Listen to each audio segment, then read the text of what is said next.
Well, let's talk about crypto. I think Alborz is really good with the crypto. Wait, let me Put on put my this, other sunglasses. yeah, put them on. It's time. Yeah, this is a better one. This is a better one. Yeah. Get ready. Okay, Yes. explain to people what is cryptocurrency, what is blockchain, what is NFTs and Web3. Go off. Give a Okay. tutorial. Yeah. All right. All right.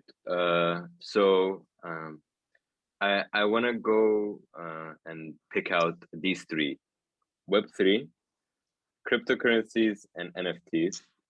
I'm not going to talk about blockchain because it's just a technology. It's not a. It's a buzzword technically. So not knowing it is a little bit better. Basically, Web3 would be every technology that is being built on decentralized machines of processing information. The cryptocurrencies are basically tools of resource allocation used on Web3, and each different cryptocurrency is used as that tool. It's a resource allocation tool, all of it. It's a currency to do that.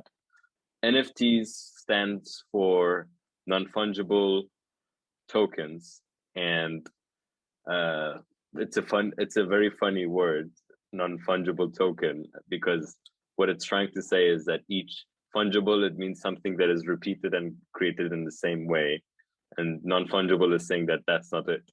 But it's funny because everything is non-fungible in a way. Everything is unique that is created. So it's just that is also a very funny word. But it could have, like, maybe in another reality, it could have just been called a token. So and a non-fungible token basically represents ownership to a contract that can not be changed. That's the best way to describe it. And as of right now, most of NFTs that are out there are the data on it of this basically the data that is on top of this what was the word that I used right now, Sanjana? If Did you you use remember. blockchain or crypto? No, the word I said NFT is basically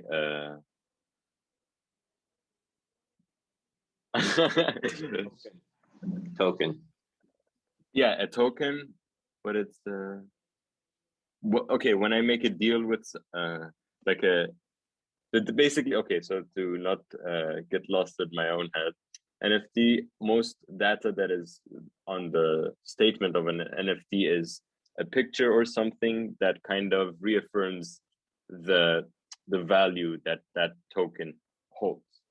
And an NFT can hold many different variations of utility and value, as simple as a picture that we could use to identify ourselves on Twitter, which is the main usage right now, and it can go up all the way up to a way to basically buy and sell real estate, tickets, basically anything in the world can be a token, an NFT, a token, because it's such a new and better way to own things and use them, compared to, let's say, if we were to buy, let's say, a house or a horse or a car, or trying to do anything in the world. And the only way that we can verify that we are allowed to do that was, let's say, when you buy a house, they give you this little, like, cute, very well made paper that says, oh, you own this, which is such an easy thing to replicate. It's such an easy thing to replicate, but if this was an NFT, this would not be an issue at all, because in and of itself, it's a non-rep. There's no way we can replicate it. So it's just like going from walking, like, as a technology, it's going from using a horse to using a spaceship. just comparing NFTs and what we use right now to like basically verify ownership of anything. Yeah, I'm mainly in all of crypto. I'm mainly interested in NFTs because right now it's a very leveraged market. It's really easy to gather community. I would say that's the main important point of it. It's and I told this to Tomi as well. It's if anybody out there wants to create, let's say, a community around whatever they're interested in. If this was 10 years ago, they would create a YouTube. By 2, 3, 4 years, they would gather a decent enough community, and then through that, they would get monetized through YouTube, and they would put out, let's say, stuff that is of interest by themselves, and then they would create places where they can communicate with their community. But NFTs is that with like an insane efficiency, meaning if you have a valid and interesting idea and in terms of what you're interested in, and most things are still not in the space yet.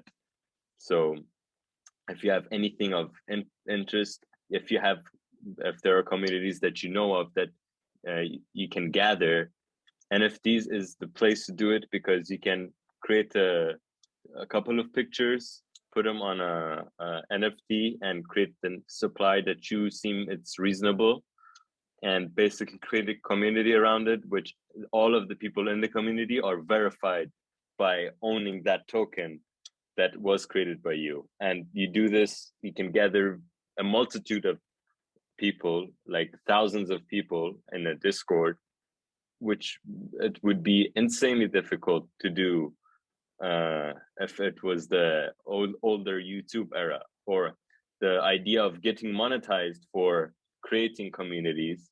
Like, it would be even stupid to think that you can even monetize yourself from after, like in the first 2 years of creating a YouTube channel, for example. Like in NFTs, you are paid before you even start to do the thing, because that's their ticket to the community that is being built, basically. So everything is monetized with no middleman, with no YouTube, with no small amount of, let's say, royalties coming off to you from a video that has to do well on YouTube. So that would be this, and this would be the thing I would be very good on. So Sanjana, if my area of niche of the crypto world and Web3 is NFTs, and that's the main thing I can talk about. The other things, I think there are way better sources that can talk instead of me. So if you have any other questions about it, or anything that I didn't express well or needs to be addressed, I would love to answer it. That was a really good explanation, first of all. So yeah, no, I just want to ask questions about, so you know how we have profile picture based NFTs at the moment. So yeah, the apes are quite popular. There was also I also saw lemon community, lemon profile pictures. Do you think this trend is going to continue on? So that's the first question. The second one is, now NFTs are also moving towards music. You know, so what is your opinion on that? What is, is it something that is going to be a long-term thing, like it has opportunities and it's going to last? And what do you think about newer things emerging in the NFT community, which might not be art and music? Okay, so the profile pictures, I think they're going to continue to stay, but they're like, as time goes and way more interesting stuff comes and act as NFTs, profile pictures are just going to be a bit boring after a while. So, and like, or less valuable, let's say. That's the easiest way to say it. Like, it would be having a profile picture now is very valuable, because not many people have it. They're not here. They can't identify their avatar on Twitter. So it's gonna stay, I think, but like I would definitely give it like a maybe a year or two more. But like after that, like that the let's say the original standard has been done, and all of the old, like the oldest people have been like already there. After that, it's just going to be a very regular, let's say, entrance for everybody else that comes in, let's say 3-4 years from now, into the space. It's just, oh, okay, I can get this NFT, and it has, let's say, a very minimal value, and I can use it. Or there definitely will be expensive ones as well, but I think it will be a little bit of a very normalized concept. The second thing with um, usage of music, I think music and NFTs go like bread and butter. I think they just like go fantastically well together. It's just like makes so much sense for music to be used as an NFT, because it completely destroys the idea of using a medium for an artist, and having to deal with so much things that doesn't really need to be done. Let's say The label.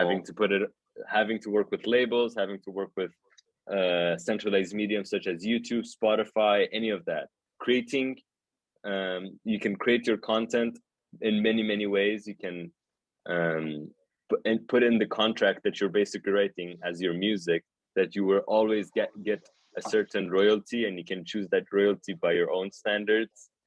And let's say you can, as an artist, can basically, like, let's say, sell out or give themselves enough monetization to create a whole tour or anything before they even finish their music, just by gathering the interest in it. And they would give out, let's say, the original holders or buyers of their music, they would get like access to their tour. They would be able to come with them. They would get many ways. They would be, more people are incentivized to show their already existing affection towards pop stars, all of music creators.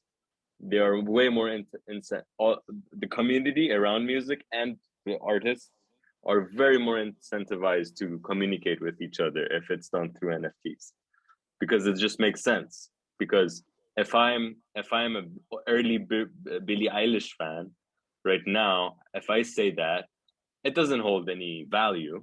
It's just like, oh, okay, sure, that's cool.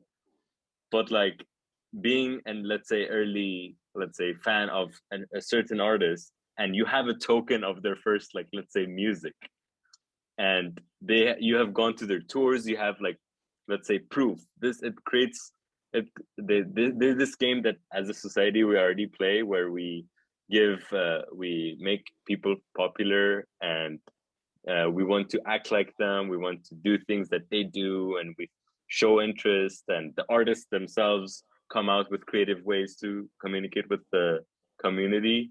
This can be done in such a beautiful, like, I just see the vision of it happening in such a better way through NFTs, 100%. And this is, I think this would be the turning point, I would say, for usage of NFTs, because music is is the most attractive thing, and like that connects a lot of people, whether they want it or not, to this space. I would say, to the Web3 space, for sure. Wow, that's a very apt description. I think that people would have learned a lot from that. Another question would be, let's say if someone has to start being in this NFT community. Now, there's of course thousands of artists at this point.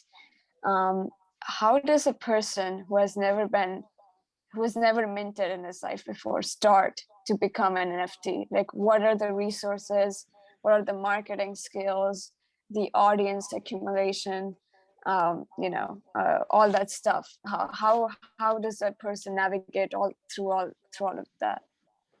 So the easiest way is to go to like, first of all, everybody has to have Twitter. They have to have decentralized wallets such as MetaMask and Phantom. They need to create one, and then follow people find people through like the different NFT hashtags, which like, and on Solana, I use Solana, and like find out about the communities and see what's the current talk or conversation that is happening there. I think before the huge point of NFTs is community, as I said before, and I think before anybody goes about even minting an NFT, buying an NFT, getting in a community, like if they just like see what's like what the communities are, how they communicate, that's a extreme point of like it's a very attractive place to be, like compared to going on a strange website, clicking on mint through money that you just transferred to your wallet and you don't know where it's going, and then you just get a picture which could be a little bit, let's say, scary. But like seeing the way people talk throughout, let's say, their avatars. Let's say I'm the one that I am using is a pesky penguin, let's say, the one that you saw on my Twitter. And like most of the conversation I do on Twitter is I just say newts because that's the language that penguins like use as like the old cartoon. And it's a very welcoming community, and like there's for most like topics it's the same. I would say getting Twitter, creating a Phantom wallet or a MetaMask wallet, and then there are searching for marketplaces for NFTs to see art that you enjoy. And most of the NFTs have a website. They have information regarding all of the processes from like minting one to buying one off of secondary marketplace. And after that, I think the whole community is extremely welcoming to newcomers.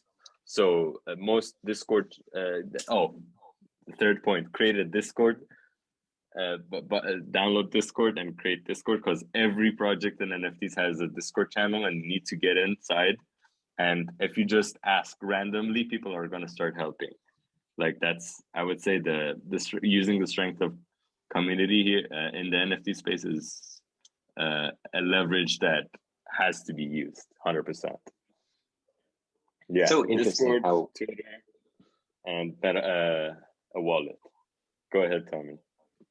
So interesting how we are in this specific niche and community, you're incentivized to be friendly and spread the message. You have financial incentive in spreading decentralized infrastructure. So it came out well. Yeah. Two birds, one stone. I mean, we already what do you have think social about credit. Sorry. Yeah, go ahead. What do you think about the gas fees? Because a lot of people get confused with that. How does that gas fees work when you mint the NFT and upload it for sale? So gas fee is like basically the fee that you need to pay through your wallet to for the transaction to happen between like your wallet and the wallet that holds the NFT. And Ethereum has really high, very expensive like gas fees, I would say. But like they have a very established, let's say, community and everything. So for a lot of people that are already in that place, it's not a big deal, to be honest. But for newcomers to the space, like I don't know, they're like let's say they're spending $100, $200, whatever, $400 maximum, like their first time to mint an NFT. And they have to give out a minting, like for as gas fees, they have to spend around the same, like 200 or 100 to like just get that, and that money is just gone, and it's not even like part of the NFT. Is a scary thing. I mean, there are other places. The one I'm using is Solana, and Solana is like far superior. The gas fees are a couple of cents to mint or to buy off of secondary. And it is the same thing for like creating your own NFT collection as well. Like the price of creating your own collection is also, let's say, a couple of dollars, like nothing really serious.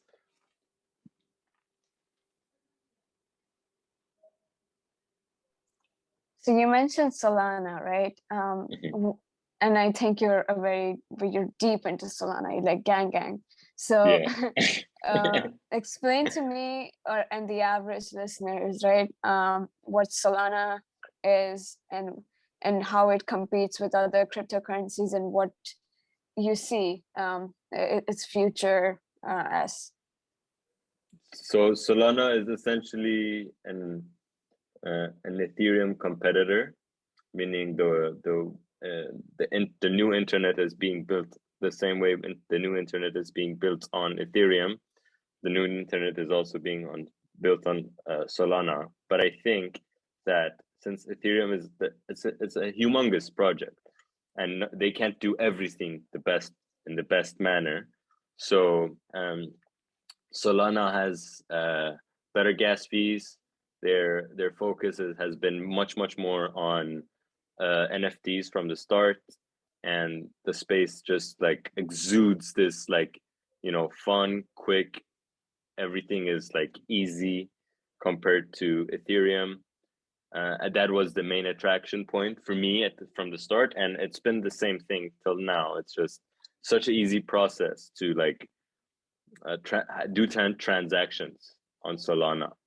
The price is very low, like so low it does no. I have never minded spending any like transaction fees, and like the focus had been always the thing of value that I'm getting with in the transaction. So I think that's a huge um, thing that Solana has that is beneficial to them, attracting new people compared to Ethereum, because it's main for newcomers it's mainly scary. And I think like when you're like the process is easier, quicker, and cheaper on Solana compared to Ethereum. It's just it attracts more people and definitely more newcomers compared to other spaces and cryptocurrencies.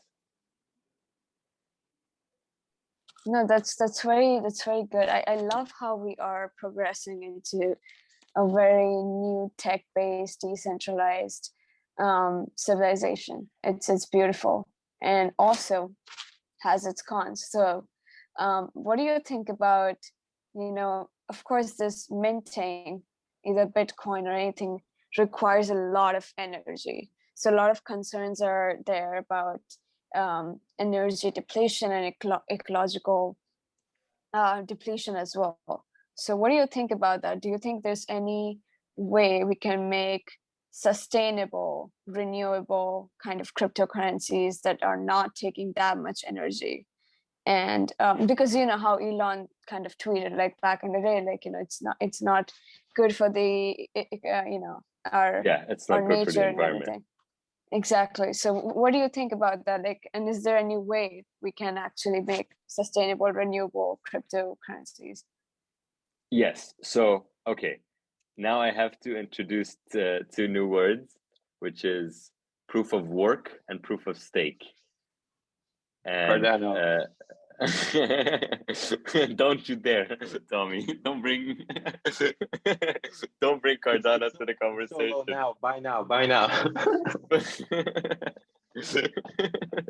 Get in now. Just hodl and wish for a better tomorrow.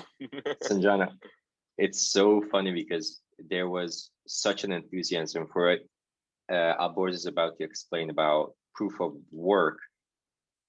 One of the most prominent projects was Cardano, and this promise to one of the co-founders of Ethereum separated and then created Cardano, and it was this huge cultural momentum from a very cheap price to a little less cheap, like $2. It went up to, what was the top, Alborz?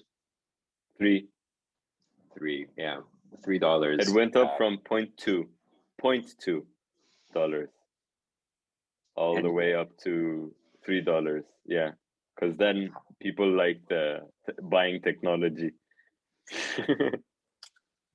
Sanjana, Lex had an amazing conversation with Charles Hoskinson last summer. That's a It's a must watch. Oh yeah, I'll definitely watch it. Yeah, I know that he also has a podcast with the co-founder of Ethereum, right? The Vlad guy. Vitalik. Yeah, Vlad. Vitalik. Vlad the vampire. Sorry. There was, yeah, just assumption, whatever. But yeah, definitely worthy of a watch. He's an interesting character. Like, I mean, I roast a lot of like people in this space, but it's like all in a fun manner. I don't think they're better or worse. It's just being able to criticize them. I find Hoskinson to be a very interesting character. I think more than just the project that he's creating and the things that he wishes to do with Cardano. I think besides that, as a character, he's very interesting. He has the same, he's playing basically the same archetype that Elon Musk is playing, and why he is interesting. And I find that to be very funny. And the Cardano is proof of stake. So now that I want to go to explain proof of stake, basically Ethereum and Bitcoin are proof of work, basically meaning for a token of a Bitcoin token to have value, or an Ethereum token to have value, basically there needs to be a mining happen, and like that's why they call it proof of work. So each token has value based on the work that is done, or the computation that has happened, the energy that has been spent. And Ethereum is the same way, but Ethereum is going towards proof of stake, and all the others of cryptocurrencies are proof of stake as well. And proof of stake basically means that there are a certain globalized, like there's a lot of holders of this token, therefore it already has value. So there isn't need for energy to, there is less need for energy to be used to create it. But then and this is why Ethereum basically has such, like the whole conversation about NFTs on Ethereum was because Ethereum is a proof of work currency. So on proof of stake, this is not an issue. The other thing that a lot of NFT projects do is that there are companies in the Web3 that basically help you become a green company. And like a lot of very good NFTs, especially on Ethereum, there is literally a website, I don't remember the name, but you can search only for NFTs that are fully green, that they literally have a, let's say, stamp from this like other company that basically helps them become green. And you can only buy, let's say, as a consumer, you can only mint, or you can if you want to, you can only buy and mint green projects, basically the same way but on like other places, mostly going to be green, and it's going to be not going to be an issue that the same way Elon Musk said. And on Solana, it's the same thing. There are a lot of projects that do have that as well. So it can be done as many times without this worry that you're speaking of.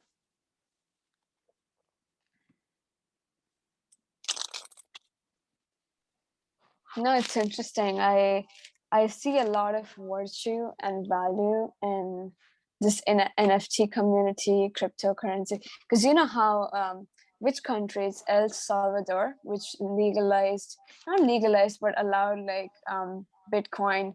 You can go and buy stuff from Bitcoin. So I see a future where we're definitely going to be using cryptos. Now, yeah, and I don't think there's any political, conflicts with it, because freedom, at least in most democratic countries. So yeah, it seems that we're headed towards a very great future. Now, metaverse. Now we have metaverse. Now you can go buy real estate in metaverse. Like I want to buy real estate next to little baby's house. Like, yeah. So what do you both of you think about like this metaverse situation? Like it's not new, of course, but it's blown up nowadays. So what are your general views? I have a room in the metaverse. I've decorated it as well. No way. Which Yeah. metaverse is it out of all of the metaverses? Like it's not a main one on like Decentraland or anything like that, or the Feta Facebook metaverse. I That have like video it's a, gave me cancer. That video gave me cancer. yeah, it Like was literally. so cringy. It just looking at Zuckerberg like With the explaining barbecue on the Web3 shelf. terms. All of my NFT communities were just roasting the fuck out of Zuckerberg for trying to leverage his like popularity and his like Facebook to basically say, oh, I'm metaverse, you know, now everybody's gonna come on here. Like, so he's not definitely not liked that much. But I have a little room in a project called Portals. You basically are able to invite friends, have this little mini characters of you sit down, and like you can talk inside it just like we do here. Like you can show your NFTs inside, like put them up on the wall, have some designs done. I think I'm pretty into it. I think people already do these things. Like we get on Google Meet, we get on Zoom. We are talking on Zoom right now. Like we can, if these things can be done on the metaverse, so I think it's inevitable. It's fun. It's gamified. Games are just extremely attractive, way more attractive than life, or as attractive if we look at life itself as a game. Not to play the devil's advocate, but I can see something play out similar to the dot-com bubble, where if we, let's say, get into a larger crisis with the governments, with the fiat currency and global resources in our 3D world, and we have all this money frozen in or invested in the metaverse, instead of actually dealing with the 3D, it could be this meta bubble where the globe is trying to escape reality into the digital and neglect the physical. So part of me sees that happening. Or I think and the bubble is a real thing. I mean, it's not. I mean, like it's real it's real as much as, let's say, you know, economies go up and down. But I think on a very longer term, it's just like new technologies and newer ways of living. And I think whether we value metaverse or disassociate full all humanity dissociating valuable or not, I think that's a speculative thing for sure. But I mean, I was born in when I was born, games were like the medium for me to dissociate to.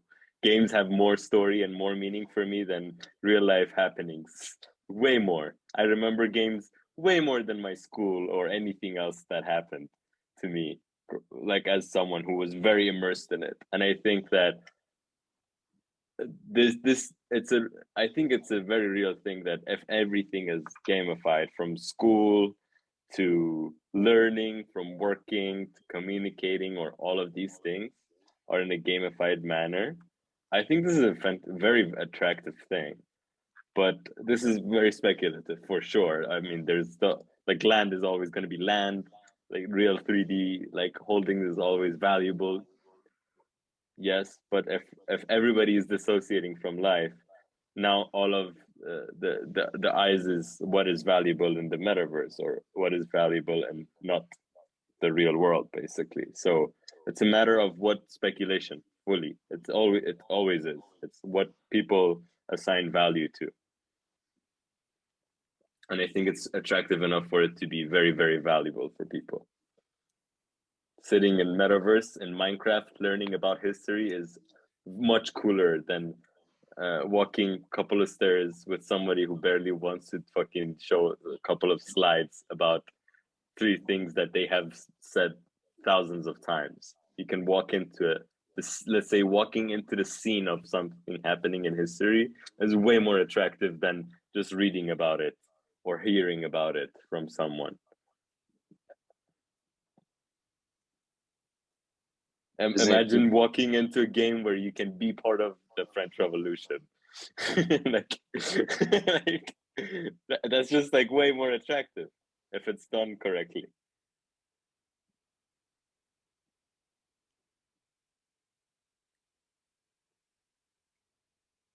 Yeah. I mean, what do you guys think? I mean, I'm a very, as Tommy says, hopeful person. You know, I always see everything and like, oh, like this could happen and this is cool as shit. But like, so like, I don't think my word should be taken as the main thing. I think it needs to be it needs to be balanced out. You know? Yeah, you are managing this ambivalence pretty well, because jokingly we had conversations about just moving to Puerto Rico to eat papayas off the trees and just have a self-sustaining little kibbutz or something like this. Yeah, completely off the grid. So that's also one alley of fetishizing the future. So it has this, oh yeah, meta aspect, and doing this incredibly sophisticated proxy activity to go digital, to surround yourself in a virtual world, just to sit down next to a virtual other person, hear them breathe into the mic, and watch digital art put together.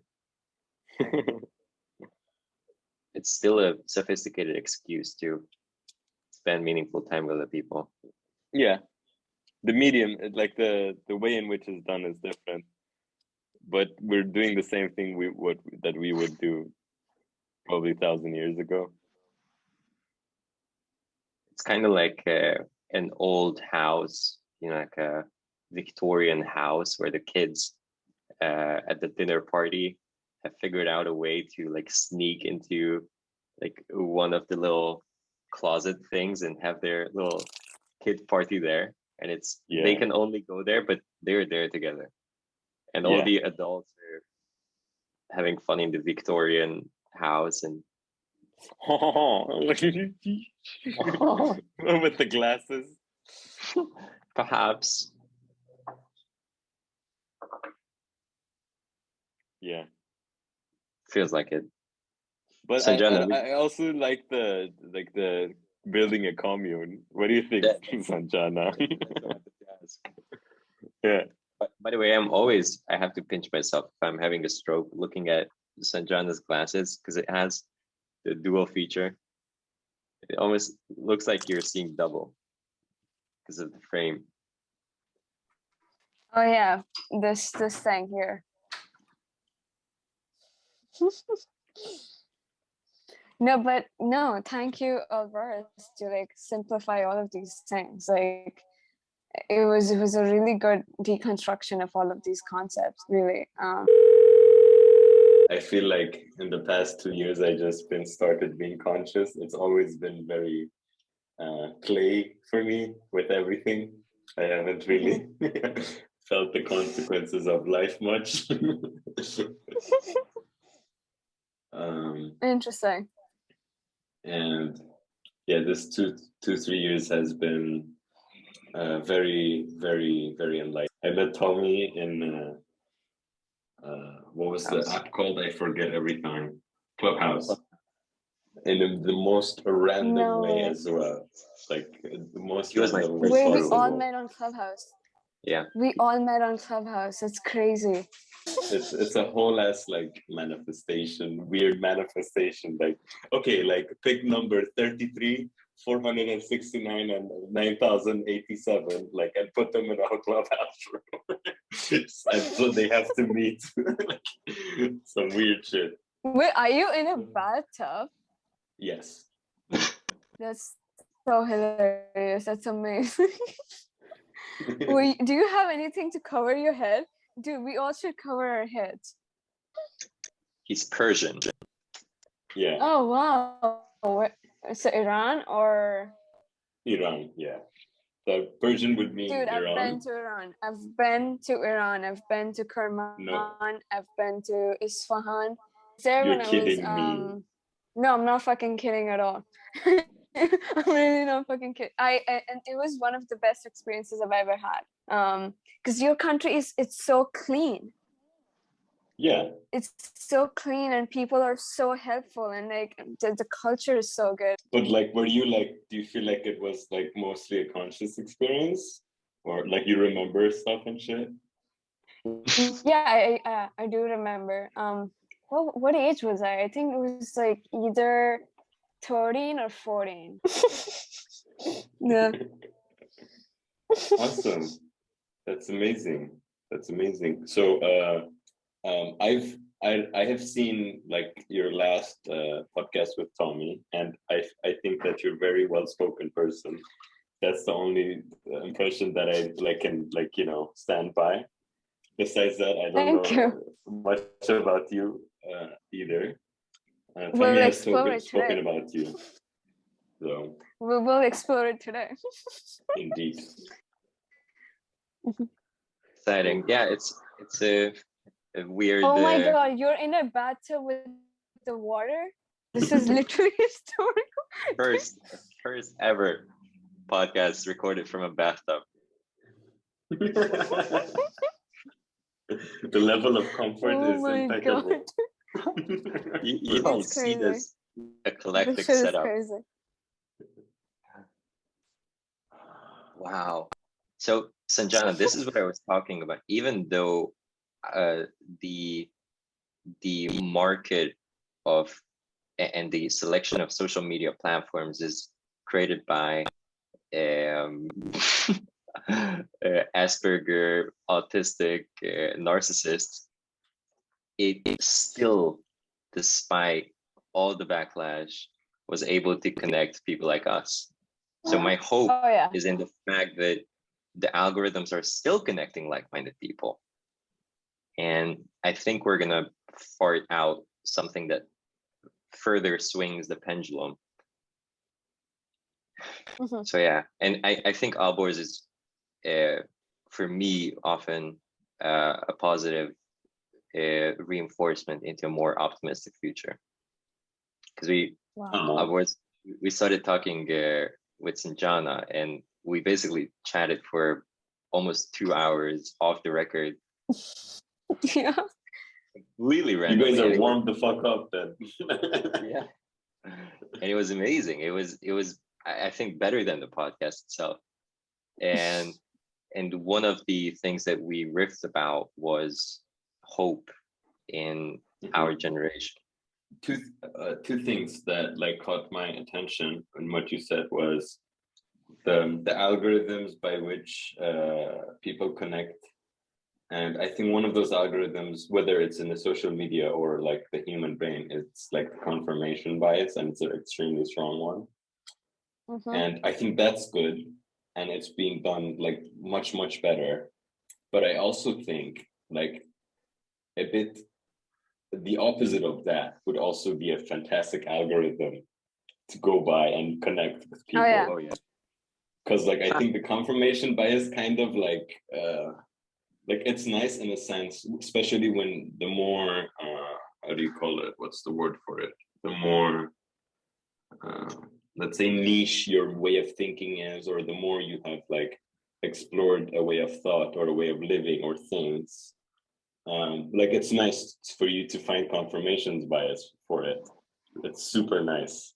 But also like finding the exact opposites of those things, and they do have communities and shit as well, like so like being able to, let's say like how much well versed they are in their way of thought, if that's similar, like the competence level is the same, but like the main subject is absolutely different. The other thing you said was hope, and Oof, I have issues with that word. I think hope is a very terrible thing to have. And faith. I agree. +1. Yeah, I think hope is just like when I'm very like bullish or very like hopeful, like per se. For me, it's not me being positive or negative for sure. It's like, oh, it's like it doesn't matter if it's good or bad. It's just like has to be done. Like I think there's stuff that can like are just gonna get done. So like them being done is like the thing. It's like I feel like there's gonna stuff can happen because there's people who are gonna do them no matter the. Well, I think it's yeah. I don't think for that like hope is like a level lower of like a level of strength. I would say compared to that. I don't know if you saw Elon Musk on Lex Fried, man. He had a really fun fucking quote that I was just like, yes, this guy, man. Like he's like, I don't consider failure because it's not there. I'm not positive or like I'm not hopeful or negative. He's just like, I'm just gonna do it, you know. And that's the type of fucking mentality that I think like Sigma. Embrace the Sigma. Embrace the Sigma. That's the shit. Like just get on the grind set. Fuck. Yeah, fuck everything else. Remember wait, did you see any of the memes that I sent you? There's one Sigma male Lacan. Lacan, yeah, I liked it. Wait, are you on Twitter so I can send you memes? Yes. Alborz is very active on Twitter. Yeah. Yay, gang, dude. Of course. I'm already fully immersed there. I have a full ass community and shit. Wait, so you're this? Yeah, I'm the penguin, yeah.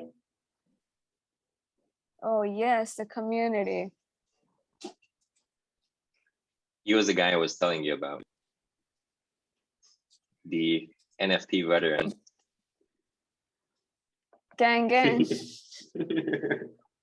Wagon. You know how? Do you know how Theo1 just always says gang, brother? Who? Gang, brother. Theo1. It's the most Oh. hilarious thing ever. So instead of using dude, I use brother now. It's just so hilarious. Brother is like the new dude, I think. Brother is the most brother. evolved version of dude. Yeah. Oh god. I'm gonna send you memes. Theo Vaughn. I love Chappelle. Tim Dillon, obviously. Schultz. There's so many pioneering the archetype. Do you actually have the .eth, or this is why I asked Tomi as well, because I'm the what's it called, the crypto NFT police. Do you actually have the .eth domain, or did you just put .eth? No, I do have. Okay. I'm deep, dude. I'm deep into crypto at this point. NFTs, Solana, Saitama, fucking SafeMoon. Like nice. I'm kind of like getting in the community. Dude, this video chat looks so lit. Like just aesthetically, and I not even considering the conversation going on. Yeah, it's just pure visual art in itself. Yeah. Just watch it in mute and still vibe, yeah. Just like look at the head nods and shit. Just be like, yeah, they're right. I made my first profit-based purchase yesterday, Tomi. Tell me. Is it one of those apes? No, like not NFTs, like real world shit. I bought the AirPods Pro. I was like, it was due. I've been in the space for so long. I've made so much profits. So long. I need to. Yeah. No. Like if we consider like the whole crypto journey, it would be like 2 years. But like NFT only, it would be like 5 months. When did you get in? What? At what price? At what price of what did I get in? What do you mean? In general, like Bitcoin was at Because I remember was I bought when it was 6,000, it went up to 8,000. I sold, and now no. So I sold everything at 8,000, and I think ETH was maximum $500. Yeah, that's sad. That's really sad. It is part of the game. No, I don't remember. I really never liked like ETH and Bitcoin. Like I think they're very boomer fucking coins. ETH is a bit better, but like I never like got attracted because like in the end like it's about the money. Like I have to be like real. Like it's like if I wanted to make money, like I would have to get in something a little bit like with less market cap, and like I'm not just satisfied with like 2x or what 2x is like one day in NFTs. Like I'm not gonna do that. Sanjana, do you know Alex Becker? Oh yeah. Yeah. That's the guy you need to follow right now, Sanjana. Alex Becker, Sanjana, so if you look at all the mimetic tribes and the different ways people congregate on the internet, it's always a shared set of names that those people know. And in the crypto community, Alex Becker he's like an ex-Marine turned software company developer turned NFT enthusiast, and now he posts, I would say weekly, bi-weekly, about the market, and it's hilarious because he always pumps what he mentions, and his entire I'll follow the guy. On Twitter, he's ZSS Becker. Z what? ZSS. Ah, Baker. Okay. This guy. Oh, a lot of people I know follow him. Nice. Yeah. Great. Wow. So John, the Lacan Sigma male is fucking epic. I'm fucking dead. Wow. How unbothered he was. What's the one with idealism? I'm telling you right now, you're going to die. Just don't drown in your bathtub, please. But it's too good. It's too good.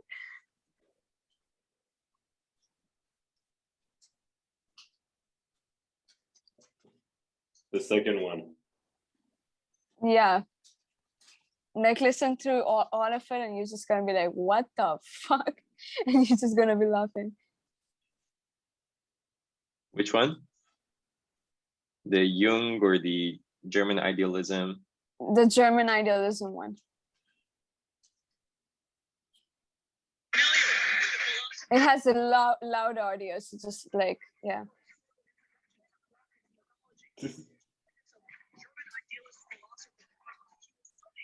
Oh, Hegel thought that Kant didn't know shit when he was writing this book. What the fuck is that book?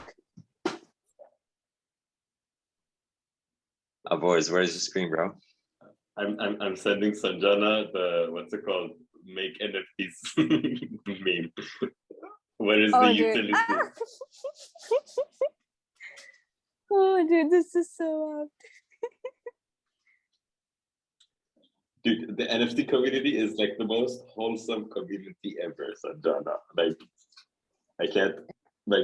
I can't explain it. Like, it's the most wholesome, loving place ever for no reason, just because. Like, there's no reasoning behind why they're nice to you or anything. It's just like they can, so they do it. Sanjana, this is what you were saying about getting into the spaces and being embraced for no reason. Like, oh, hey. You just walk in and you're like a citizen. Guys, this is what I'm telling you. How do you create the same social embrace, the ecstasis of the collective seen in Web3 in the sense-making community? Like, let's have the weird abstract conversations in the same sentiment. Let's do it. Yeah. Yeah, I'm let's for fucking that, do it. for sure. Gang, This gang. is why we're here. I can't take you serious when you say gang, gang. I just fall apart. It's this generation's brofist. That was a thing with PewDiePie. PewDiePie. PewDiePie. Much love, brother. That would be something I would say. Much love, brother. Yeah. I purposely put the ring on the middle finger today. I usually put it on here, or like on here, but today was just like the third eye. The third eye. Oh wait, I have another meme to send you. Oh my god, dude, this is gonna kill you again. Dude, I first of all, Alborz, I am the meme queen at this point.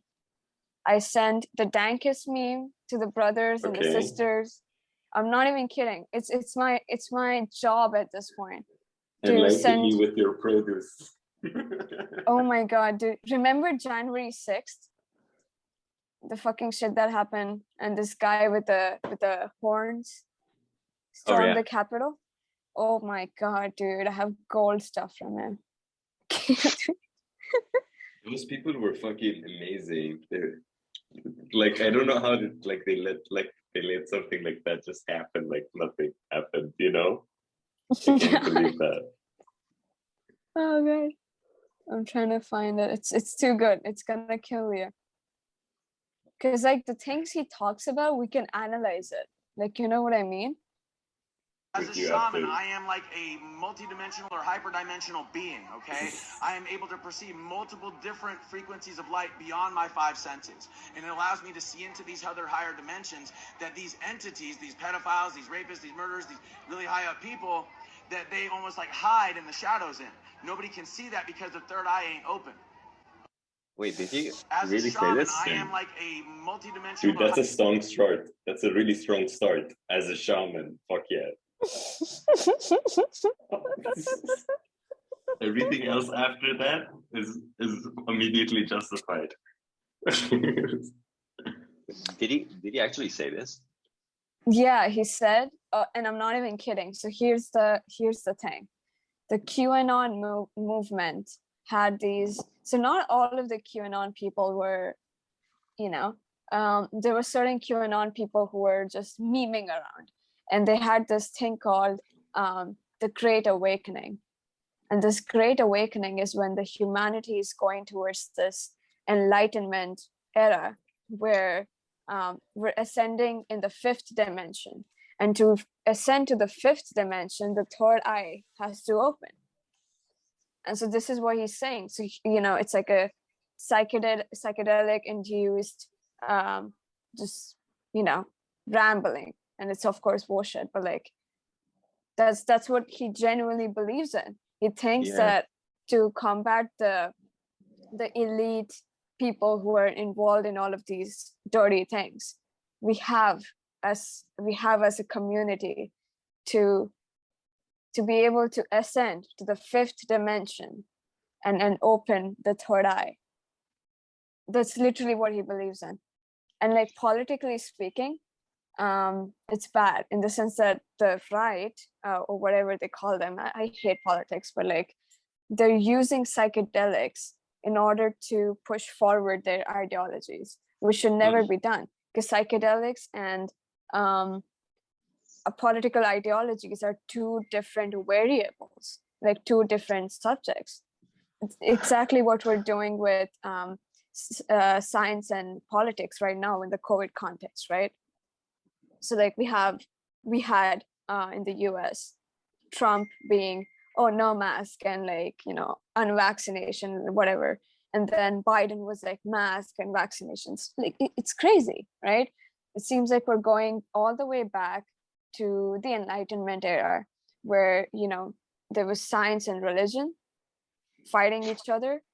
And now it's science and politics fighting each other. and it's like a return of the Weimar Nazi Germany, in the sense that pushing ideologies via manipulation skills. So that goes with the psychedelic QAnon stuff.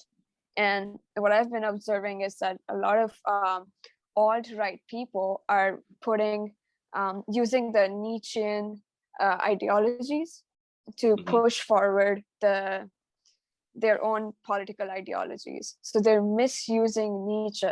So I'll try to debrief this, because this is very new. This is very, very new. So Friedrich Nietzsche, of course, was a philosopher, and he wrote a bunch of books. Mostly the most renowned one is Beyond Good and Evil, and Ecce Homo, and Thus Spoke Zarathustra, which is the book. I have it here, and I'm going to show it to the folks, to the folks out here. It's this Thus Spoke Zarathustra. I have the Cambridge edition, and this book has 4 parts where Zarathustra goes on to a journey.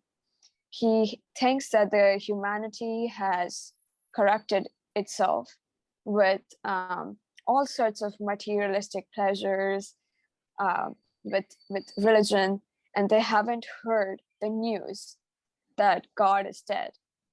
And what he means by that that God is dead, is that we have killed him. So there's 2 places where he says that. When he says that in Thus Spoke Zarathustra, he's saying that there's an enlightenment period going on where all of these scientists are producing all of these amazing discoveries, which is of course is in conflation with religion. So most people are for the science, they're becoming enlightened, but the church doesn't want them to. So there's this conflict going on. And when this entire shit is going down, Zarathustra thinks that fuck this. He went on a journey to the mountains, to the nature. So Thus Spoke Zarathustra, let's just call it TSC, the acronym. It has a very ecological essence to it. Like Zarathustra goes on to the mountains to also tell the people, like, look at nature, it's so beautiful, why are we destroying it? So one can also look at Thus Spoke Zarathustra in that angle. It's very ecological based. But anyhow, he goes on to this journey. In part 1, he meets this saint who's also in the forest. And they have a brief conversation, and the saint goes like, oh hey, like humanity is also corrupted, we should stay here, I came all the way here to be a hermit. And then Zarathustra asks him, what do you do here? And he says that, oh, I'm just here to offer like worship my God, like give everything to my God, and just in solitude. And at that point Zarathustra says, I'm gonna bye, like, and then he goes away, because he says in his head, I think this man hasn't heard the news that God is dead, which is enlightenment error. So that's the aspect that comes in part 1. But to narrow it down to what is the very beautiful essence of this book is this entire concept of Ubermensch, the Superman, the Overman. How does a person become that? And in a very simple way, I would say it is in the books going under and crossing over. So you have to suffer through and rise up to become this overman, to become this very enlightened person. And this wasn't necessarily which was coming out of this particular book, right? He wrote a bunch of other books, and in those books he genuinely said that to become this whole person, to become like a more of a like aligned, but like also like a Superman, like an overman, you have to suffer through, you have to go down in the sense, deal with the demons. And this is where you can draw parallels with Jung's shadow self. And I think you might have actually taken this and crossover, basically, reflect upon it, get better, and then become this human, this Superman. I'm just trying to generalize this in a very simplistic manner. It's I could do the complicated one, but not at the moment, I suppose. This is I think one of the most beautiful analogies to illustrate this transpersonal arc, which is present in all developmental stages or lines or aspects. Like Alborz is always sending me these memes, which are this exact thing illustrated. What's up? The light went out. The light just went off, but like, wait for it. No, but continue that thing. Continue that thing. Can you ping a couple of those memes? Like make stuff, overcomplicate, and then make stuff. Yeah, I mean, like I don't know if I can stream them or anything because it's on my phone. It's on my phone, but like the simplicity of it is like it's like this, like as we talked about, Dabrowski is also someone who talks about the positive disintegration. Oh, yeah. And then there's what's it called? The camel, lion, laughing baby of Nietzsche. And simplistically, it's like, at first you're just trying to, survive it. And then you come out this, like, you overcomplicate things, which is the lion phase. And or you have to fight these demons, or you have to basically deny the god, or I don't know, find utility for NFTs, or all these like versions of the thing. Which is overcomplicating it and by the next level, this level kind of reveals itself as absurd. And when you understand the absurdity of overcomplicating things, you just do it with a simplistic, more let's say simplistic manner, because it's more play, like, and it incentivizes play very much, like this after the complicated part, or the lion, or denying God, denying societal norms, denying all of these. I would put them all in the same pattern. And then after that, you're just like, okay, I'm just a little child in a sandbox, and everything I do is play. And that's like the peak enlightened, technically, which is basically what you do when you're a child. You just like get up and you just do shit, and like, nobody looks at that as like significant or fascinating, but that is the most fascinating thing ever, because there's no like the child, when the child is like making some shit with like whatever, like with some like paint or whatever, they don't like think about like, would people like this, or how do I structure it in a manner that is accepted in this niche? They don't do this kind of thinking. It's just like, like, it's fun. Like I just put this shit together, and like I create it, and it's beautiful, and I enjoy it, and it's funny. Sanjana, check the memes, because I sent what Alborz was talking about. Twitter is all I use at this point. Fuck Instagram, man. I know. Yeah. Twitter is so elite. Everything Zuck touches turns into dust, sadly. Hyperdimensional being.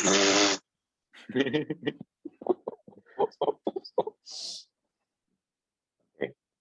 So this is what Alborz was mentioning. Yeah. Make stuff, plan, strategize, conduct market research, perform risk assessment. Yeah. The beta male screech. Dude, the memes are killing me. Sanjana, check this out, because this is the beauty of meme culture. This shape connects perfectly to Susan Cook-Greuter's ego development theory. And so my developmental take on Nietzsche and Zarathustra, modernism in essence was a reply to the dogma of faith and belief taken for granted. And when you introduce reason and proof into the equation, the structure of thinking ascends and starts literally finding truth to be separate, to analyze, tangibilize, and dissect the world. And this arch is the degree of felt connectedness with the environment and the world lived in. And modernity and postmodernity is the peak of the perceived disconnectedness just by the sheer structure of proof and reason. You know, when it comes to sources of knowledge, right? Like in terms of increasing independence and knowledge, what comes to my mind is there's two sources of knowledge. There's rationalism, and then there's empiricism. So rationalism is basically based upon reason, and empiricism is based upon experience. And this is, of course, Kantian, very Kantian. So rationalism came around 17th century, while empiricism came around 18th century. So rationalism caused emancipation from medieval theology that was present at that time. And it considers that all knowledge is reason, and reason forms and mediates whatever our senses receive. And so when we go to empiricism, it's 18th century. It's of course in opposition with traditional rationalism. And what it does is that it traces all knowledge back to experience. So experience has become our principal source of knowledge. So when we get rationalism and empiricism together, right, reason combined with sensory experience in terms of source of knowledge, you know, gives us reason as a form and sensory experience as content. Yeah. So rationalism is a form, and empiricism is sensory experience as a content. That's like the deconstruction of what sources of knowledge is in terms of just rationalism versus empiricism. It's funky when we get into an argument and the empiricists and rationalists start picking on each other, devaluing the validity of the other. Alborz, sorry, what were you going to say? I was going to do that exactly.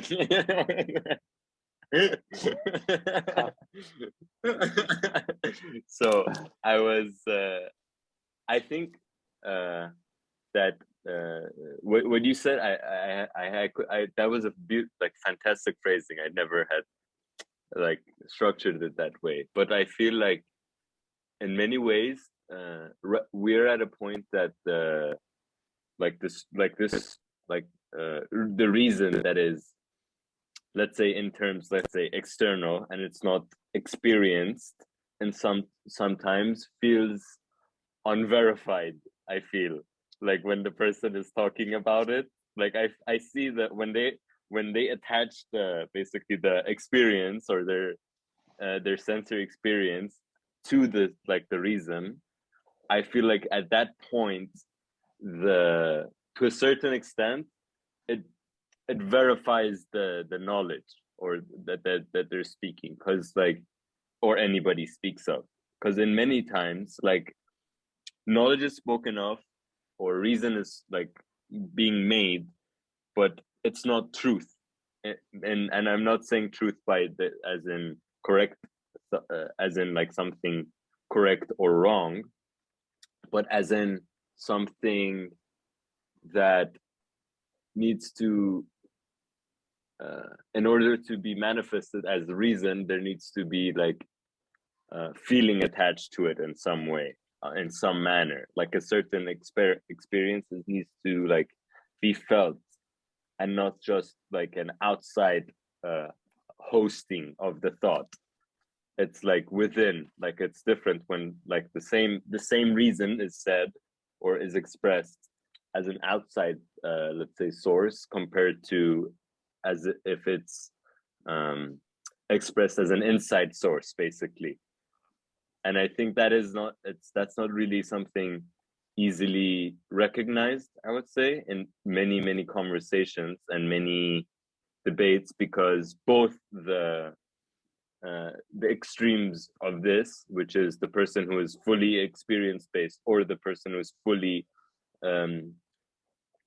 let's say reason based, they're like, they can just like, you know, easily say what they mean, but like we can't really in a regular conversation in the masses, like both of them would go as in correct or truth for in many ways, as in, oh, this, they mean what they say.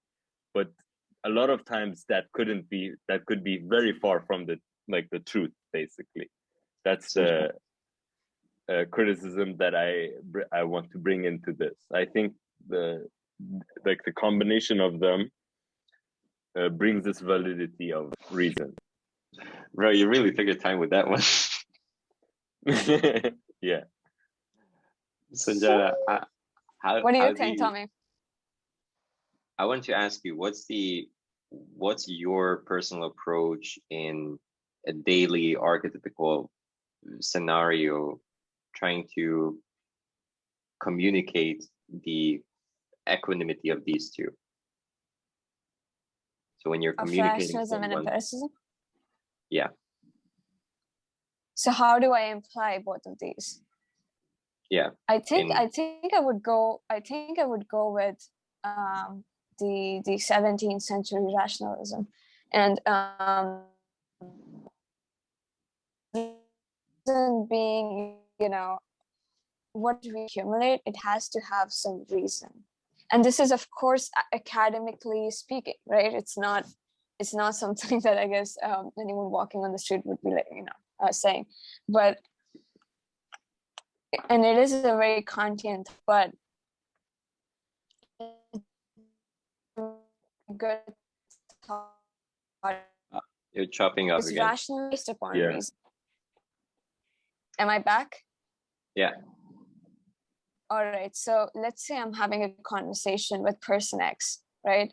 And we're engaging in a Socratic dialogue. So I would be presenting my arguments based upon reason, so that the argument itself is sound, but also the argument cannot be dismissed because it has reason. It has a reason, you know, so that's why all knowledge is reason. This is what Descartes and Spinoza were also talking about, and of course heavily influenced by Kant, right? So yeah, I think I would go with pure rationalism when it comes to communicating with any person. Because like if I'm not giving them a reasonable argument, if this communication is based upon, let's say, dialogue, right?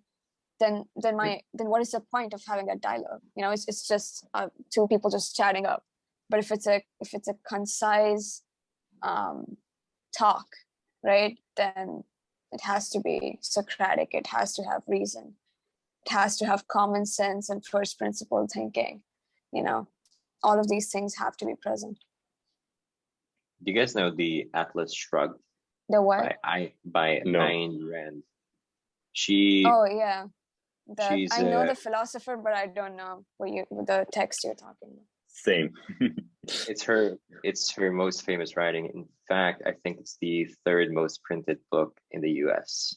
It went crazy in the 20th century because her philosophy is objectivism, and she has a very interesting life story, but she incorporated this philosophy in her two biggest books, The Fountainhead and Atlas Shrugged. And I would say in the mid 20th century, when capitalism and America was booming, she basically validated the embrace of the individual and the naked appreciation of reason as the core virtue of men. And there's this thing, I think in the Atlas Shrugged, it becomes this axiom: who is John Galt? It's they're asking, like, who is this guy? And theoretically, he is the one who said he would stop the world spinning, and did.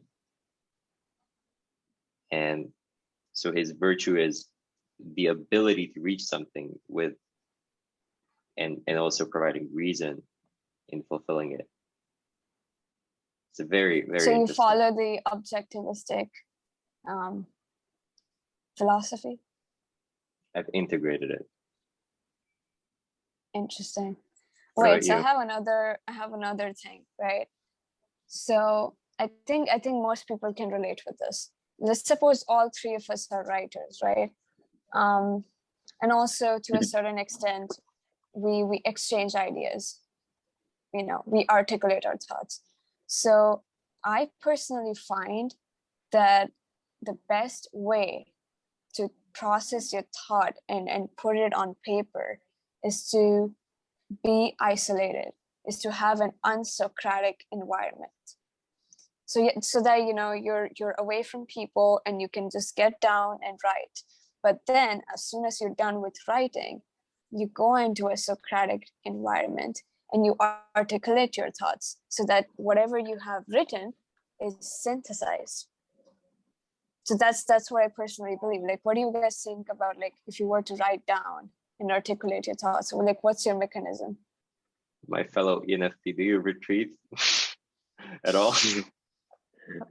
I think I've always, like, I'm always that the thing that I'm doing all the time, like in my head, like let's call it the isolation that you're speaking of, is thoughts that I have are always being structured, and then I play them out like a comedian, basically, in different groups, and then like throughout time, like most thoughts or like sentences or stories or words are, you know, matured and like processed to this thing that can basically resonates the best by my belief.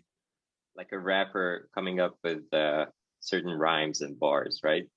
Yes, because I also believe that getting confirmation is a vital part of any like argument, and I would say doing it in a very decent, like I usually believe in decentralization in this manner, because that I don't like it to be this centralized. Oh, I need to go to this source, check if it's correct, and only this source agrees with it, and then like use it. I think that's a very like long and like ridiculous like way of processing or putting out thought.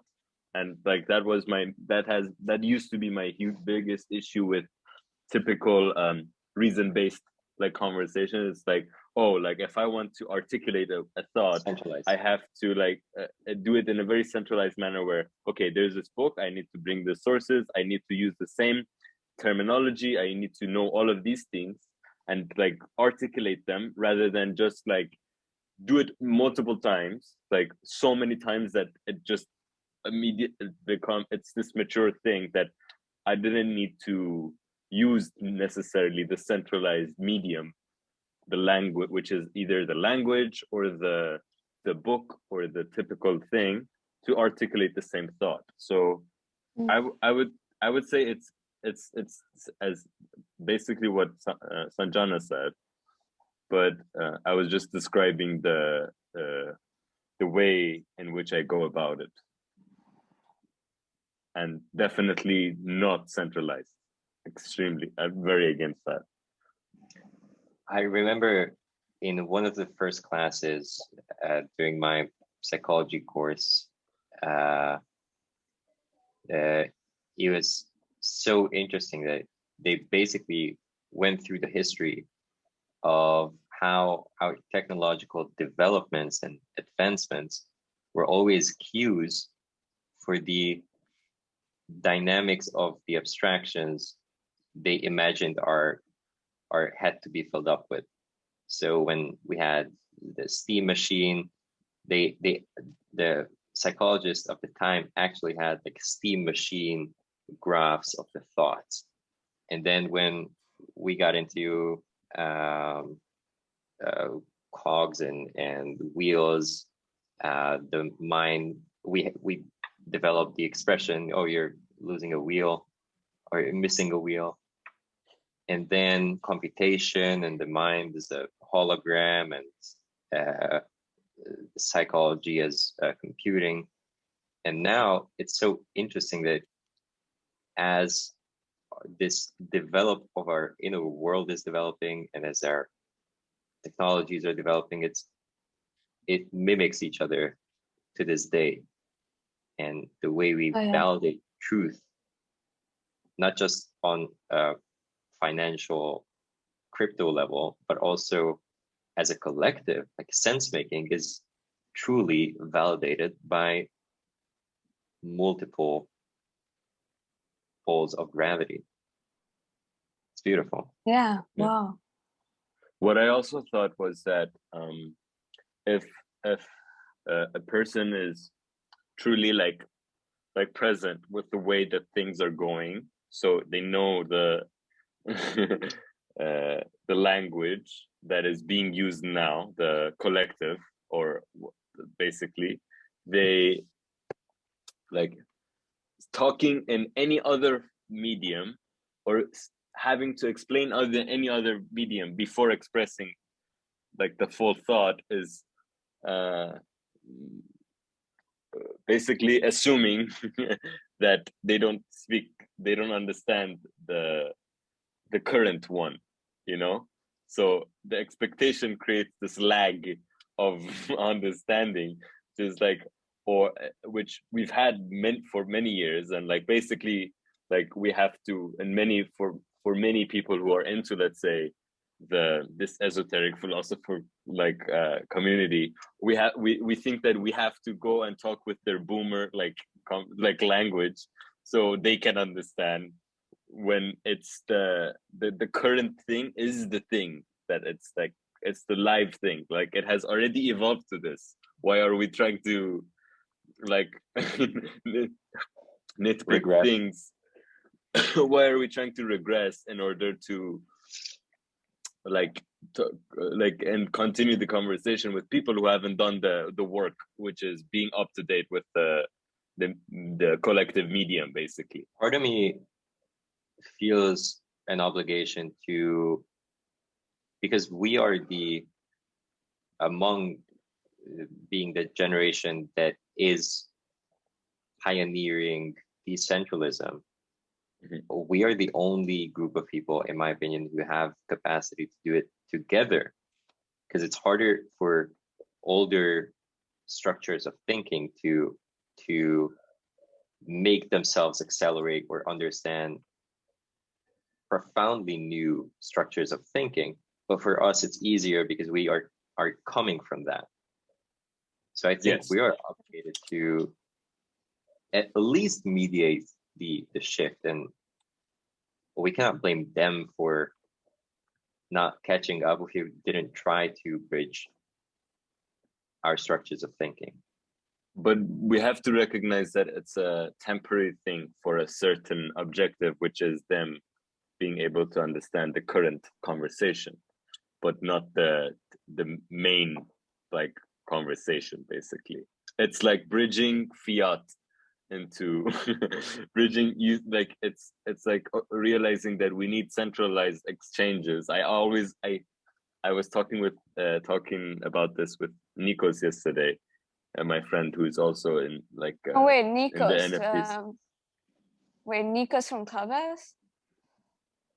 I doubt I doubt Okay. that that's him. And we were saying that always using the example of, let's say, crypto and like all of this language is such an easy way. It's like trying to mediate mediate, let's say, older generation is like using a centralized exchange in order to convert fiat into crypto, so then you can play in Ethereum or Solana or whatever else there is.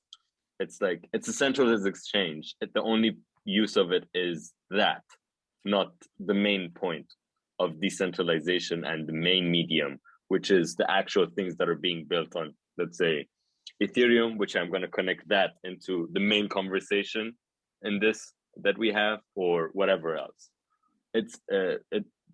But looking at it or defining it as anything else would be regressive as well, I would say. Not blaming would be, I agree with you, Tommy, would be not the same thing, but also recognizing that it's regressive, I think is a huge point. So Jenna, we talked about the kids of Gen Z. How would you tell them, and I know this question is a stretch, how would you, in the most optimistic scenario, tell them about our relationship to prior structures? To what? How would you, in the best case scenario, tell them of our story of synthesizing and bringing with structures of older generations, both psychological, technological, media, everything. So basically synthesizing historical philosophy and psychology?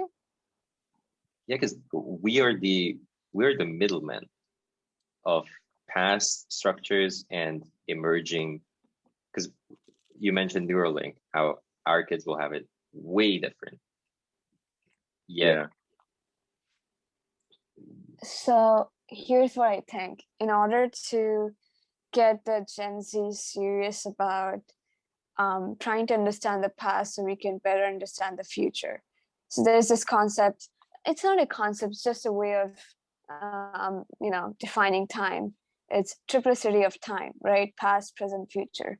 So when it comes to Gen Z, we need to they already go to schools, they have history classes, but they don't take it seriously because that doesn't appeal to them that much. Like this generation is more attracted to technology, and I think the best way to make these Gen Z people aware about philosophy and psychology and history is by actually letting them immerse in the technology.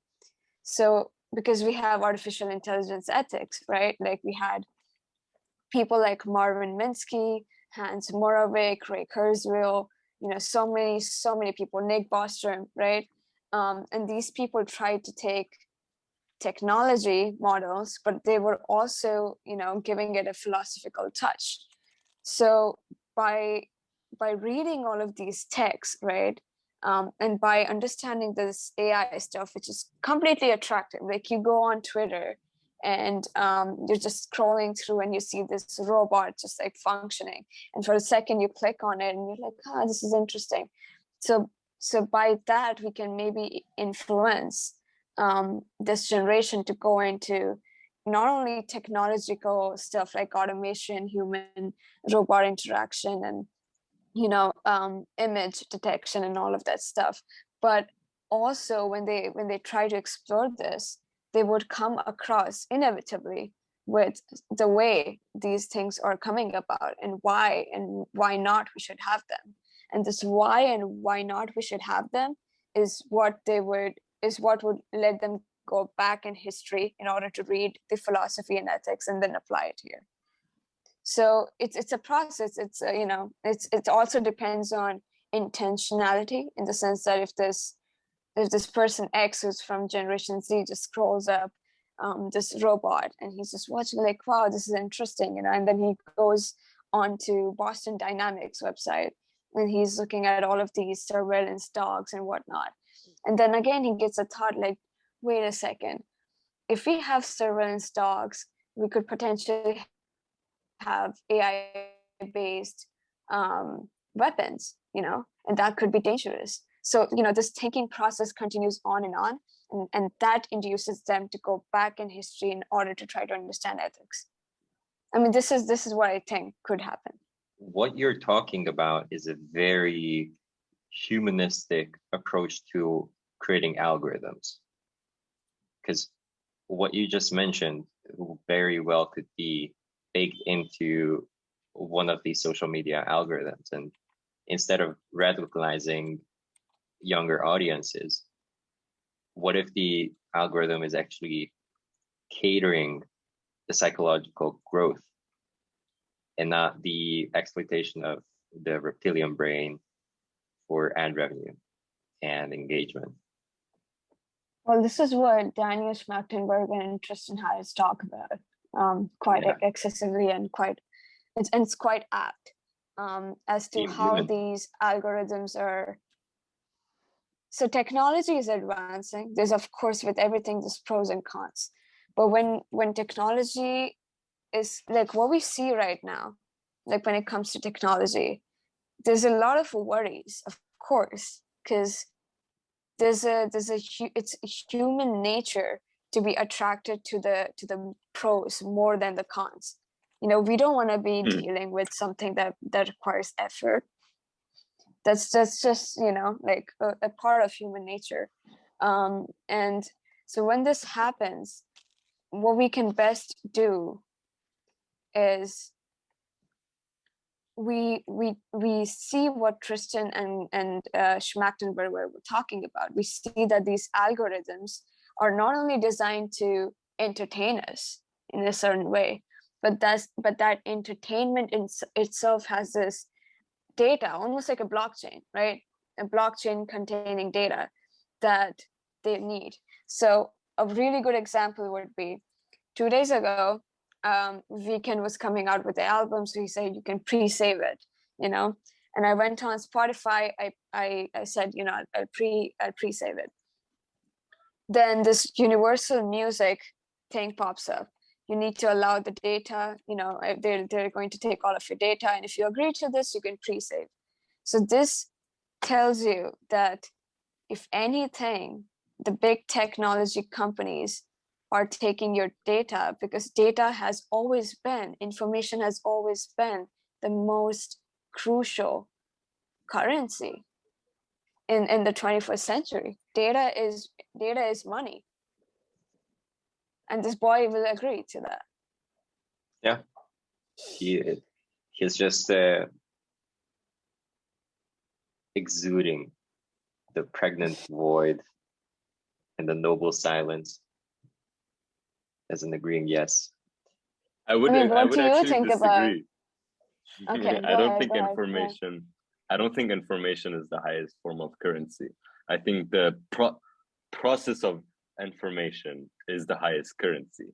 Information used to be the highest currency because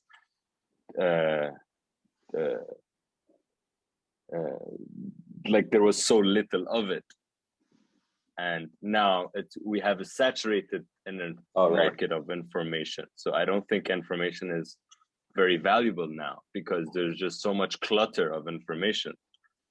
So high quality information is valuable now, right? And the only way that we can have high quality information is for them to be processed, or for them to be mapped out, for them to be, so now basically the information most of the time is just like, and that's why most people like are so, let's say classes or universities or a lot of things are boring because there's just like a clutter of information. Yeah. and and that's why there's no point, like the whole deflation of interest towards the mainstream education is because none of it is processed. None of the information given, like the likely chance of information being actually used or processed, is so low. Okay, but check this out. I would also disagree on that, but so here's the thing, right? I understand what you're saying, but I mean, everyone notices that when we sign to the terms and conditions of any app, you know, personalized ads, what is that? You know, they're definitely using that information in order to give us those kind of ads. So, you know, it's capitalism more, sure, and stuff like that. So what do you think about that? And also, what do you mean by the process of information, where the process is the most valuable thing as opposed to information? Okay, so the reason in that information is, let's say the information, let's say that we sign off to, let's say Facebook or any other medium or centralized medium, is valuable to them because they are able to process it. Retargeting. So ads. Yes, so is money. So basically the attractive thing here is not the information or the ad, it's the fact that Google can process it. So Google is very valuable because they can process it.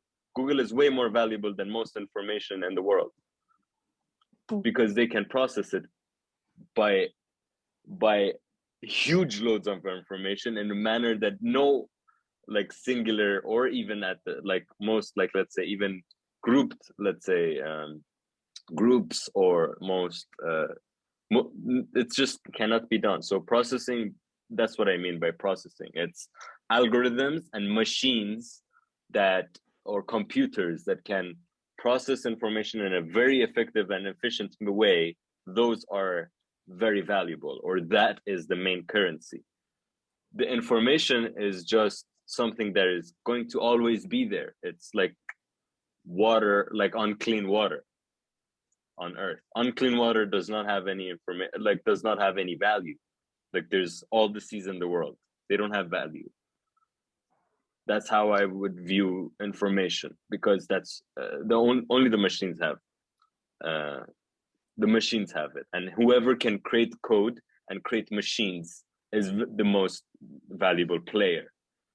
The person or the industries or the groups that can create code that can that can process any amount of information the most efficient and effective way, that is the most valuable thing.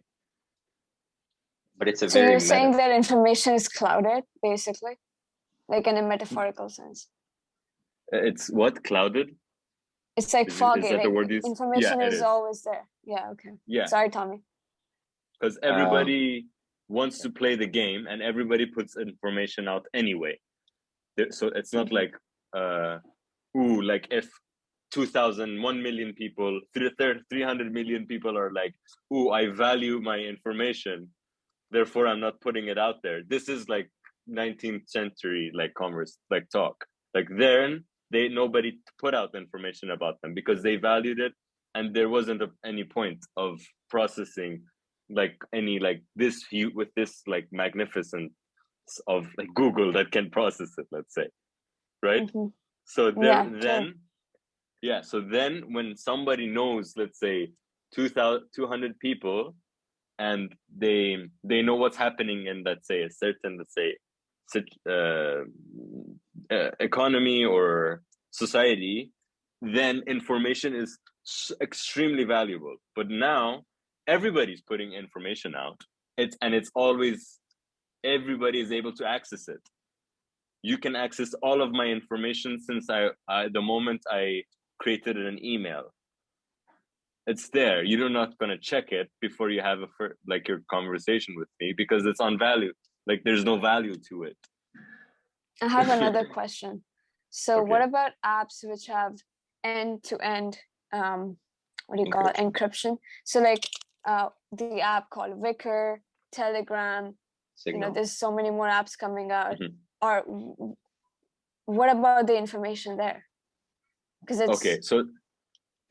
So even there, it's like that's the peak form of machines that can do processes being most valuable, because it's decentralized. It's not centralized anymore.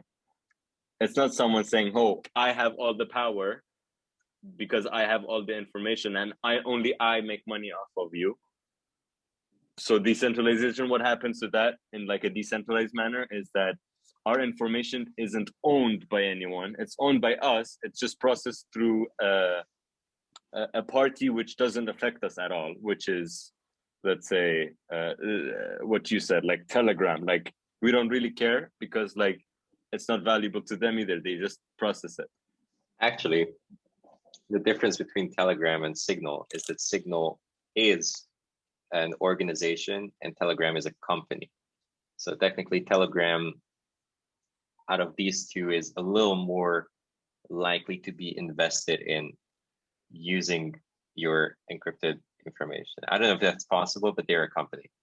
I mean, sure, absolutely. But I mean, still, I didn't know them like specifically, but like just that as like an example, let's say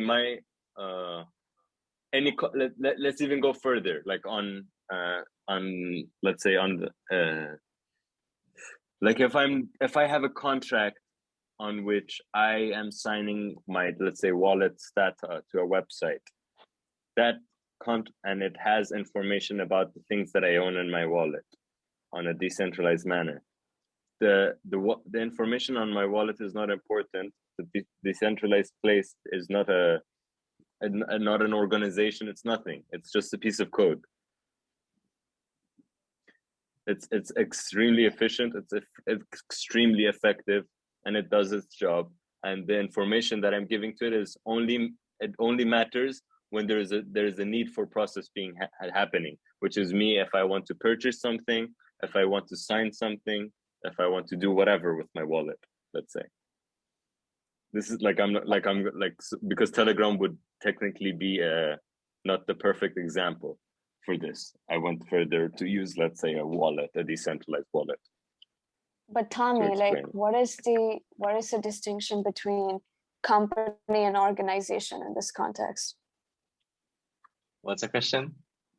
So like you were talking about how Telegram and Signal, right? So you were saying that one is an organization, the other is a company. So what is the distinction between? Okay.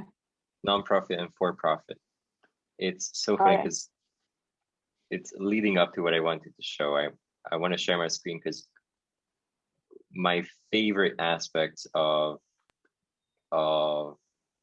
what I do, developmental psychology, is specifically the technological aspect of it and how the different forms and expressions of communicating information and thoughts led to both the organizational changes and how that affects society.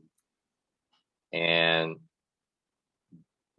so what happened with the decentralism is a catalyst to, I don't want to be this future teller, but and wave the new age flag.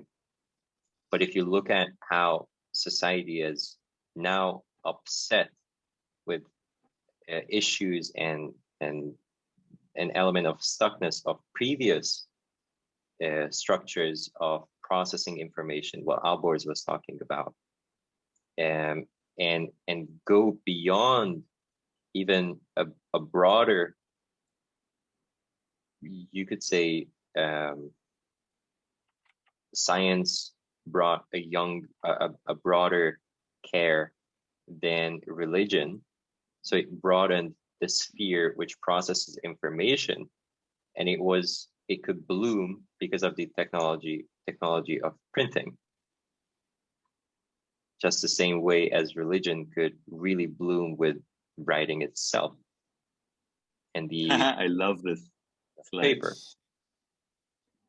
And when we're talking about empiricism, which could be in the early days attributed to esotericism leaking in from East, or psychedelics and the hippies, could only really go full scale with the internet, because it's a technological infrastructure that validates subjectivity. And now So experience, right? Yes. And if you look at Wikipedia, it's still kind of belonging here, because a truly globalized narrative would be something like a combination of Twitter, your Snapchat stories, your texts, and everything end to end between people.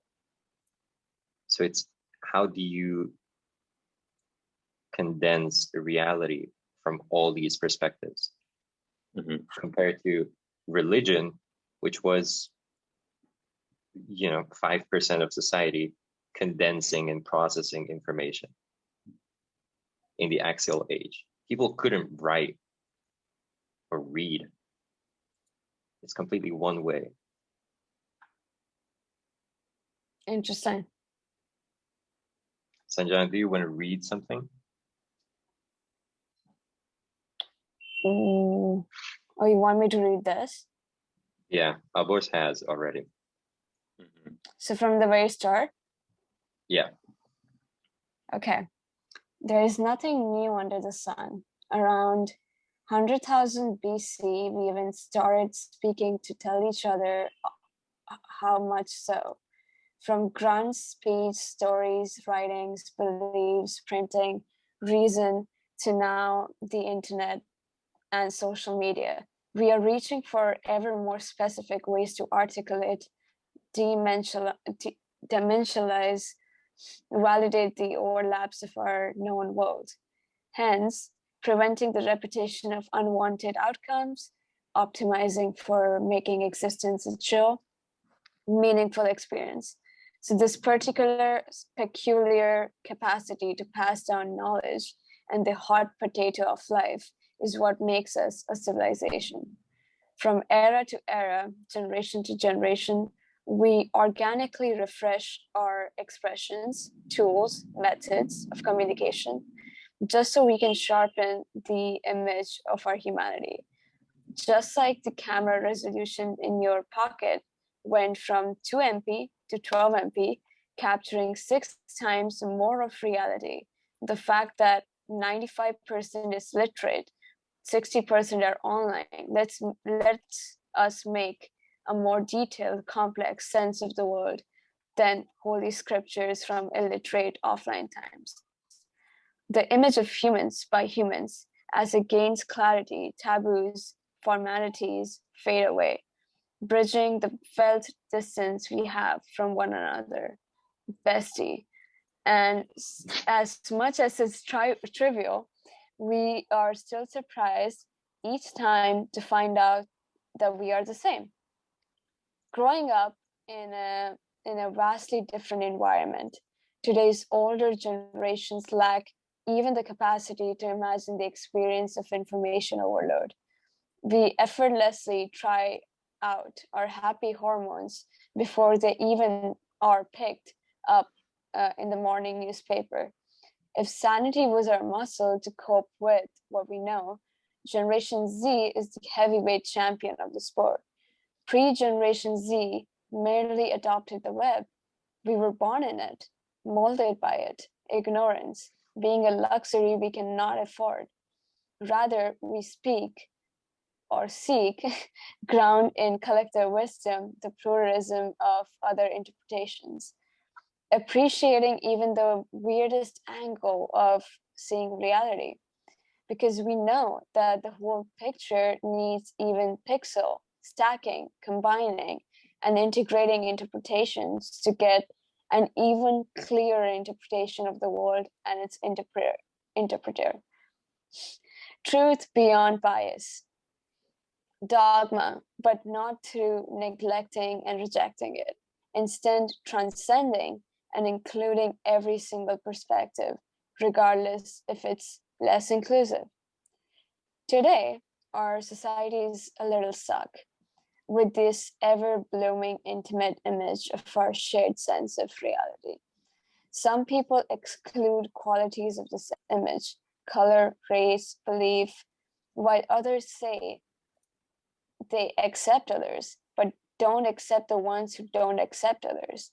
And the technological crescendo of how we get to know this image is through 140 characters, vlogs, YouTube lectures, TikToks, memes, and "that's so me" comment.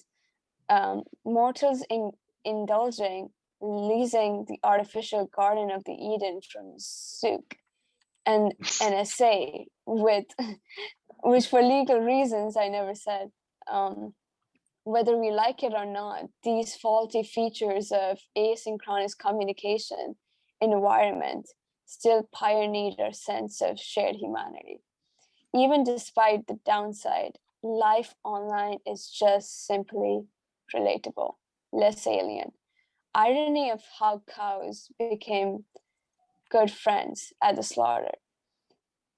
Since early Web 2, we have been spreading our online trail on multiple privately owned, disconnected platforms, inevitably repeating ourselves what other people have said, interpreting the world in its every detail without it being interconnected to all the things we connect them to in our heads, nor the way others interpret the same things, because truthfully, the things we talk about are barely expanded. We only add color and subjectivity to them.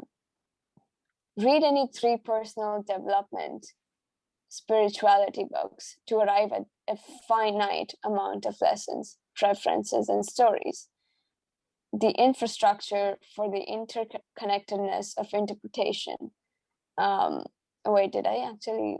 Okay, no. The emperor is, the emperor is butt-ass naked, yet we are still beating around the bush without an infrastructure for the interconnectedness of interpretations. Math guy, John Allen Paulus, said that the internet is the largest library, but all the books are on the floor. There is finity lurking in the seemingly boundless haystack. Wikipedia is still encyclopedia with hypertext. It's still archaic of compared to what the nature of pluralistic wisdom entails. At last, the decentralized era of Web3 technologies, social sense-making, is all the cusp of getting into a hot, steamy tango, respectfully. The first time in history when interpreting reality is a collective effort, every meta map of reality from east to west is available. The first time in history when the masculine urge to verify on the blockchain, the feminine urge to tailor a caring user interface for our understanding of our understanding enables our shared patterns to shine through. A dance to fix a broken marriage. That is today's society. It's sanity. This is who we are. This is what crypto mystics stand for. Warmest welcome, Tomi. Oh, that was beautiful. Thank you. So this is what you guys stand for. Mm-hmm. We've gone more than 1 hour at this point, so I think this is a point where we wrap up the podcast, but we'll continue our conversation again. But yeah, so yeah, thank you, Alborz and Tomi, to come on and make it out of podcast. We shall do a part 2. Yeah. So yeah, definitely. Take care. Yeah. See you guys later. Happy New Year. Tomi, stop the recording. Yeah, Happy New Year. Happy New Year, listeners. Happy New Year, people. 2022. Stay safe. Gang, gang.